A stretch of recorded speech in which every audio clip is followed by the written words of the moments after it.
کہ آقا علیہ السلام تو اعلان کر کے گئے ہیں کہ میرا خلیفہ علی ہے، جو بخاری کی روایت، بخاری مسلم کی روایت ہے. بالکل. اس کے علاوہ میں پڑھ سکتا ہوں خلیفہ بلا فصل کی، بالکل اس کے علاوہ میں بے شمار ابھی پڑھ سکتا ہوں، لیکن یہ میں بیان کرنا چاہتا ہوں کہ کیسے خلافت بلا فصل کے ساتھ باطنی خلافت یا ظاہری خلافت؟ نہ اچھا ایک اور بات، یہ جو خلافت ہوتی ہے نا کرسی والی، ہاں یہ مفتی صاحب ضروری نہیں ہے اچھا کہ اگر کرسی نہیں ملی تو وہ خلیفہ ہی نہیں. تو آدم علیہ السلام کو اللہ نے قرآن میں خلیفہ کہا تو انہوں نے کس ملک پہ حکومت کی ہے؟ مجھے ملک تو بتا دیں. اگر تو یہ سمجھتے ہیں کہ بھائی خلیفہ وہ ہے جس کے پاس کرسی ہے، اقتدار ہے، تو قرآن مجید فرقان حمید میں اللہ نے کتنے خلفاء کا ذکر کیا، ان کے پاس کرسیاں تو نہیں تھی لیکن خلیفہ اللہ نے کہا ہے. تو اس کا مطلب یہ ہوا کہ یہ ضروری نہیں ہوتا کہ کرسی ہونی چاہیے تو وہی خلیفہ ہوتا ہے. خلیفہ کا مطلب ہوتا ہے بعد والا، امام کا مطلب ہوتا ہے اگلا. تو آقا علیہ السلام کے بعد جو آقا علیہ السلام کا نائب ہو، جو آقا علیہ السلام کا جانشین ہو، تو جس میں یہ خوبیاں ہوں گی، جس میں یہ اہلیت ہوگی. ایک اور بڑی معروف روایت ہے جو بخاری میں بھی آئی ہے، جو امام احمد بن حنبل نے بھی اس کو لیا ہے حدیث برات کے طور پہ، بڑی معروف ہے، وہ بڑی اپنا مشہورہ بھی ہے، متواترہ بھی ہے وہ روایت. جب آقا علیہ السلام نے حضرت ابوبکر صدیق کو بھیجا تھا اپنا نائب بنا کے، ہاں جی نہیں بخاری میں بھی ہے، بخاری میں بھی ہے جب واپس لیا ان سے، ہاں جی وہ بخاری میں بھی ہے. جب اپنا سورہ برات دیکھ سورہ توبہ، تو جب وہ ان کو بھیجا ہے تو میں ساری روایات جمع کر رہا ہوں، بے شمار کتب اہل سنت میں آئی ہیں. تو پھر جبریل امین آئے تھے واپس.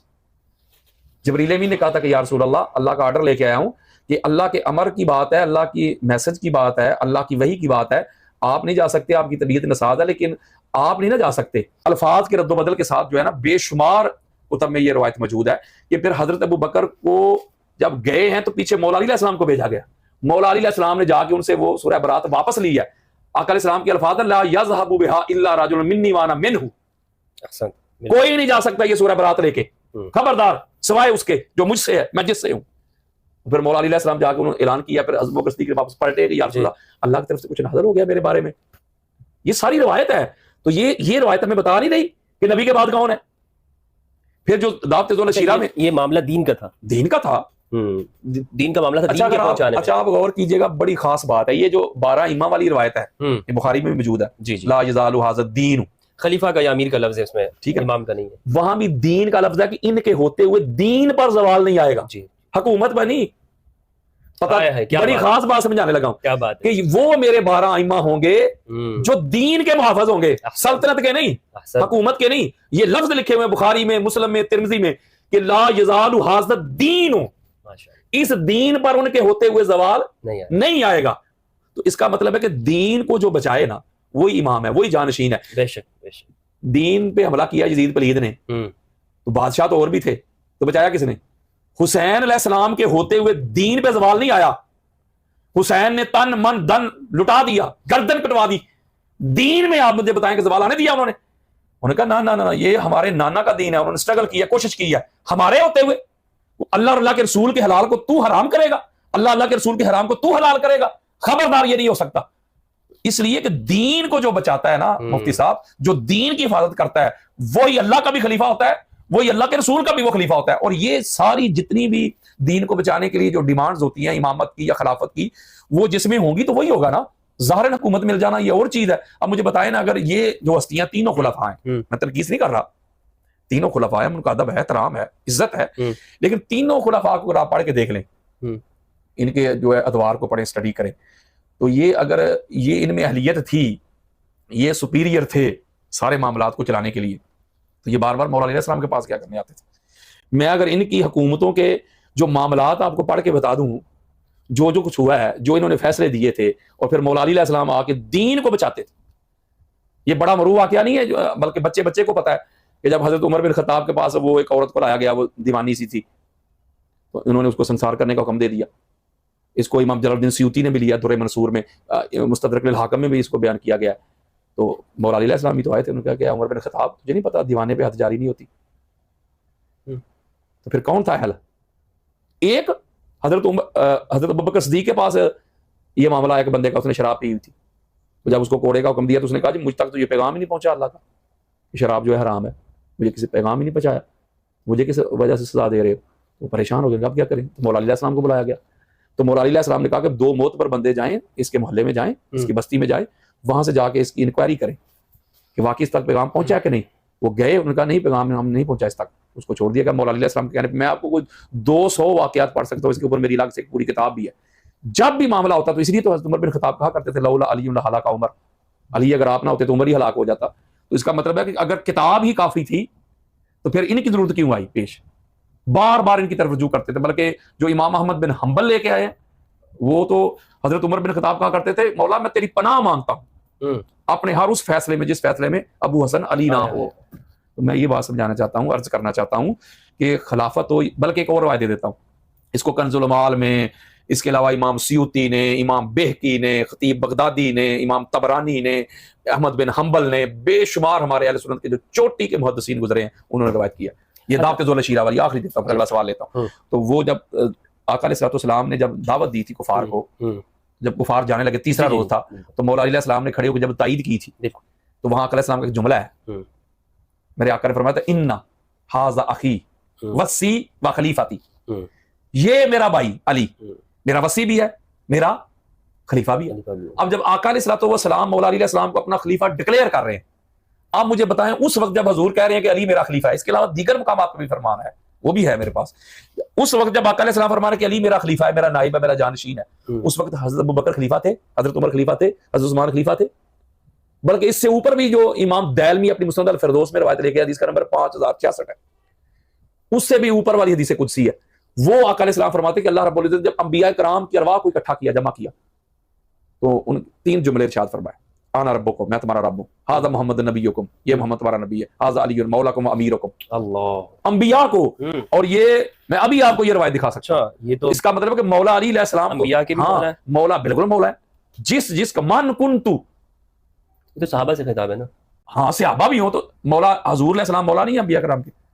نہیں، صحابہ سے کہہ رہے ہیں کہ میں تمہارا مولا ہوں. نہ یہ جملہ ہی نہیں ہے. من کنتو، جس کا میں مولا، میں اس کا علی مولا. صحابہ کا تو کہا ہی نہیں انا مولاکم، نہ من کنتو، جس کا میں مولا ہوں اس کا علی مولا ہے. تو اس کا مطلب ہے کہ مولا علی علیہ السلام انبیاء کے بھی مولا ہے. اور یہ حدیث اس بات پہ دلالت کرتی ہے کہ علی تب سے خلیفہ ہیں حضور کے جب نہ تب تھا نہ تب تھا.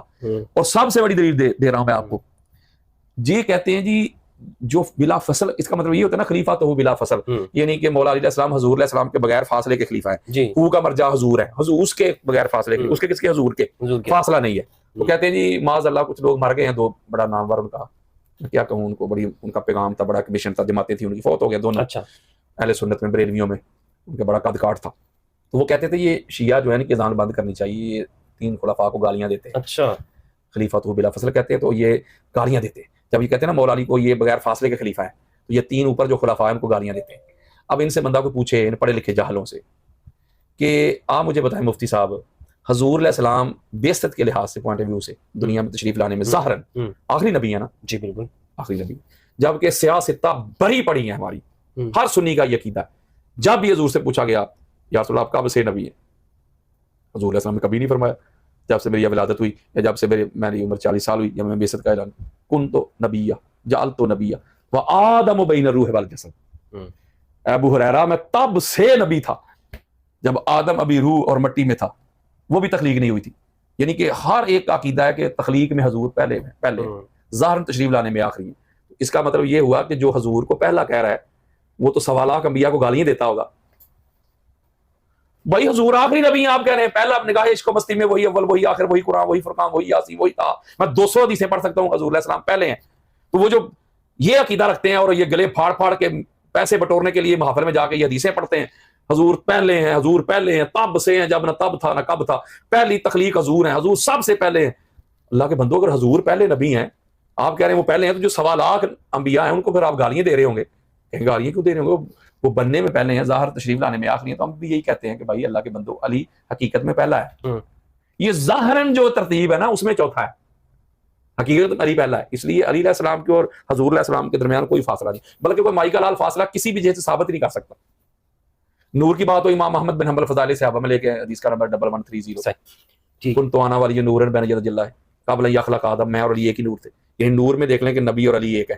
حضور علیہ السلام فرماتے ہیں علی منی وانا من علی، علی مجھ سے میں علی سے. وفی روایت یا علی وانت منی وانا من کا مخاطب کا یا علی تو مجھ سے میں تجھ سے. پھر حضور علیہ السلام نے فرمایا علی روحی، علی نفسی، علی دمی، علی لحمی. کہاں فاصلہ نظر آ رہا ہے؟ اچھا علامہ صاحب، آپ اتنے ساری جو فضائل ماشاءاللہ سے آپ نے بیان کیے ہیں، اور آپ کا میں نے فتح کے حوالے سے بھی موقف سنا ہے، ان سب کے ہوتے ہوئے جو اکثر لوگ بات کرتے ہیں، اور مجھے بھی اس کا بسا اوقات واسطہ پڑتا ہے، لوگ یہ کہتے ہیں کہ بھائی حقیقت میں آپ لوگ اندر سے رافضی ہو، اندر سے آپ لوگ پیور شیعہ ہو، تو بس ظاہر میں لوگوں کے سامنے آپ اس طرح بیان کر رہے ہو، آپ ہو اصل میں شیعہ. تو آپ مجھے ایمانداری سے بتائیں، لوگ تو چلے جو آپ کو کہتے ہوں، یعنی کیا آپ جو صحابہ ہیں مثال کے طور پر، جو ان کے حوالے سے آپ کا نظریہ کیا ہے؟ دیکھیں مفتی صاحب، پہلی بات تو یہ ہے کہ قرآن کا، حدیث کا، ہماری شریعت کا اصول ہے کہ حکم ظاہر پہ لگتا ہے. پہلی بات، سب سے پہلی بات. صحیح ہے. اس پہ آپ دیکھ رہے ہیں بخاری میں، مسلم میں پچھلے دنوں انہوں نے پڑھی بھی تھی ایک روایت، بڑا مسئلہ بن گیا تھا. تو یہ روایت موجود ہے کہ ایک بندہ جو تھا، وہ جنگ ہو رہی تھی، اور بندے کے نام کا بھی مجھے پتا ہے، جنگ ہو رہی تھی، تو وہ جو کافر تھا نا، ایک صحابی سے قتل کرنے لگا، تو اس نے آگے سے کلمہ پڑھ لیا، تو صحابی نے پھر بھی قتل کر دی. تو یہ معاملہ جب حضور علیہ السلام کی بارگاہ میں پہنچا، تو یا رسول اللہ یہ مسئلہ ہوا ہے، تو حضور نے فرمایا تم نے ایسا کیوں کیا؟ جب اس نے کلمہ پڑھا تو صحابی نے ادھر پیش کیا، یا رسول اللہ اس نے دل سے تھوڑا پڑھا تھا، وہ تو اوپر اوپر سے پڑھ رہا تھا جان بچانے کے لیے، دل سے کافر ہی تھا. تو آقا علیہ السلام نے فرمایا تم نے دلوں کا حال جاننا کب سے شروع کر دیا؟ تیرے لیے زبان سے کلمہ پڑھ لینا ہی کافی تھا. ایک سخت جملہ ارشاد فرمایا آقا علیہ السلام فرمایا اب قیامت کے روز جب اللہ سوال کرے گا نا تو خود ہی جواب دینا. اس کا مطلب یہ کہ یہ دل سے شیعہ ہے، اندر سے شیعہ ہے، اندر سے رافضی ہے، اوپر اوپر سے سنی ہے. پہلی بات تو یہ ہے انہوں نے ہمارے دلوں کا حال جاننا کب سے شروع کر لیا. پہلی بات تو یہ غلط ہے. ایک بندہ اپنے زبان سے کہہ رہا ہے تو یہ کیسے ہو سکتا ہے کہ آپ اس کو کہیں نہیں یہ رافضی ہے، یہ شیعہ ہے، یہ فلاں ہے، یہ فلاں ہے. پہلی بات تو یہ غلط ہے. باقی عقیدے والی بات میں مطلب آپ کو اگر میں کہوں کہ علامہ یاسین قادری صاحب سنی ہے تو کیسے؟ میں بتانے لگا، میں دو ٹوک اپنا عقیدہ بتانے لگا، اور یہ میرا عقیدہ میں نے اپنے قرآن سے لیا، اللہ کے اور حدیث سے لیا. میں اپنا عقیدہ بتانے لگا. میں حضور کے بعد پوری کائنات میں سب سے اعلیٰ، سب سے افضل جو ہے نا، وہ حضور کی اہل بیت کو مانتا ہوں. ان کو یہ تو عقیدہ نہیں، ایمان ہے. نہیں، اگلی بات سن لینا، وہ نہیں نا، فرق ہے نا، فرق آ جاتا ہے نا دوسروں میں. آپ اس میں آپ کو رافضیت بھی نظر آ جائے گی ہے کہ نہیں، شیعیت بھی نظر آ جائے گی ہے کہ نہیں، کہ وہ کس طرح مانتے ہیں. سب سے افضل، سب سے اعلیٰ ان کو مانتا ہوں. اس کے بعد کوئی بھی صحابی ہو، کوئی بھی حضور علیہ السلام کا صحابی ہے، اس پر فرض کریں نا اگر کچھ معاملات اس طرح کے، کوئی کیا کہتے ہیں، کوئی ڈسپیوٹ ہے، کوئی لوگ ایرگیو ہیں، کوئی مختلف تاثرات ہیں اس کے بارے میں، اس کے کردار کے حوالے سے یا اس کے معاملات کے حوالے سے، ٹھیک ہے نا، تو میں یہ کرتا ہوں کہ میں سمجھتا ہوں کہ یہ معاملات غلط ہیں، تو میں اس کے فضائل نہیں بیان کرتا، میں خاموشی اختیار کرتا ہوں. اچھا، طلقاء کے ساتھ بھی یہی معاملہ کرتے ہیں؟ تو دیکھیں نا، ایک بات ہوتی ہے حق بیان کرنا. طلقاء کو تو میں صحابی مانتے ہی نہیں نا، وہ تو صحابی ہے ہی نہیں، کیونکہ یہ تو نکلا ہے طلیق سے. طلیق کہتے ہیں، ایک جملہ کہنے لگا، آپ اس سے لطف لیں گے، لطف لیں گے آپ، لطف والا جملہ ہے. چونکہ یہ آپ کو پتا ہے، میں آپ کو ایسے عوام سننے والوں تک بات پہنچا رہا ہوں کہ یہ کچھ لوگ ایسے تھے جو ساری زندگی محمد اور آل محمد سے جنگیں کرتے تھے. جب مکہ فتح ہوا تو اس وقت انہوں نے کلمہ پڑھا، اور آقا علیہ السلام جو ساری کائنات کے لیے رحمت بن کے آئے تھے، چونکہ ان کے جرم اتنے تھے کہ ان کے جرم کو دیکھا جائے تو ان کی گردنیں اڑانی. صحابہ نے کہا بھی تھا آج فیصلے کا دینا ہے، ان کی گردنیں کاٹی جائیں گی، لیکن آقا علیہ السلام نے چونکہ رحمت بن کے آئے تھے، انہوں کو معاف کر دیا، آزاد کر دیا. اس کی سب سے بڑی دلیل ہماری اہل سنت کی کتابوں میں یہ روایت موجود ہے کہ جب آقا علیہ السلام صحن کعبہ کو بتوں سے پاک کر رہے تھے تو ابو سفیان ادھر کھڑا تھا، ابو سفیان بن حرب بن امیہ بن عبد شمس، وہ ادھر کھڑا تھا. تو وہ دل میں سوچ رہا تھا، دل میں، کاش میرے پاس لشکر ہوتا، میں محمد سے پھر جنگ کرتا. شیعہ کا والا نہیں دے رہا، محمد سے پھر جنگ کرتا. جب دل میں سوچ رہا تھا، حضور علیہ السلام اس کے قریب پہنچے. جب اس نے دل میں سوچا نا کاش میرے پاس لشکر ہوتا، میں محمد سے پھر جنگ کرتا، آقا علیہ السلام نے اس کے ایسے سینے پہ ہاتھ مارتے ہوئے فرمایا اور اللہ پھر تجھے ذلیل کرتا. یعنی کہ یہ وہ لوگ تھے کہ انہوں نے کچھ ذوق سے، عشق کے ساتھ نہیں کلمہ پڑھا، انہوں نے مجبوری کے ساتھ کلمہ پڑھا. اور وہاں چونکہ ان کو ٹرم استعمال نہیں کرتے صحابہ، طلقاء کرتے ہیں، یعنی طلیق سے جمع طلقاء. جیسے اللہ نہ کرے کوئی اپنی وائف کو جب طلاق دیتا ہے اسے کہتا ہے جا طلاق طلاق طلاق، اس کا کیا مطلب ہے؟ تو میری طرف سے آزاد ہے. تو یہ صحابہ نہیں مفتی صاحب، یہ طلاق یافتہ لوگ ہیں.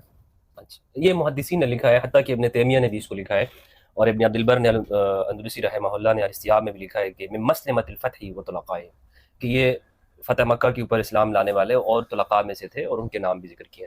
تو یعنی آپ صحابہ کرام کا احترام کے قائل ہیں. ایک غلط میسج نہ چلا جائے مفتی صاحب، آپ نے سوال جو کیا تھا وہ غلط میسج نہ چلا جائے تاکہ لوگ اس کو غلط رنگ نہ دے دیں. میں اس کو کلیئر کرنا چاہتا ہوں. آپ نے کہا پھر آپ کیا یہ جو انہوں نے ظلم و ستم کیا یا طلقاء ہیں ان پہ بھی کچھ نہیں بات کرتے؟ وہ بتانے لگا، وہ نہیں میں کرتا کام. آپ تو طلقاء صحابہ بھی ہوں جو اہل بیت کے بالمقابل آئے نا، تو کبھی بھی میں صحابہ کی طرف نہیں جاؤں گا. دیکھیں فتح کا مسئلہ ہے، فتح کا مسئلہ تو پاک سیدہ ہیں ایک طرف ابو بکر صدیق ہے، تو میں تو پاک سیدہ کی طرف کھڑا ہوں نا، ابو بکر صدیق کی طرف تو نہیں کھڑا. صحیح. یعنی جب اہل بیت آ جائیں گے تو اہل بیت کے سامنے میں نہیں دیکھتا کون ہے، وہ چھوٹا ہے بڑا ہے پتہ نہیں کون ہے، اس کا خاندان کیا ہے. جو اہل بیت کے سامنے کھڑا ہے نا اللہ، وہ مجھے قبول نہیں، جو بھی ہو. سوال کر رہا ہوں کہ جب نبی کا ترکہ تقسیم نہیں ہوتا، جب نبی کی اکلوتی بیٹی وارث نہیں بن سکتی تو بیویاں کیسے وارث بن سکتی ہیں؟ ام المومنین عائشہ صدیقہ رضی اللہ تعالیٰ عنہ ساری زندگی اس گھر میں رہی ہیں، وہ کس حق سے رہی ہیں؟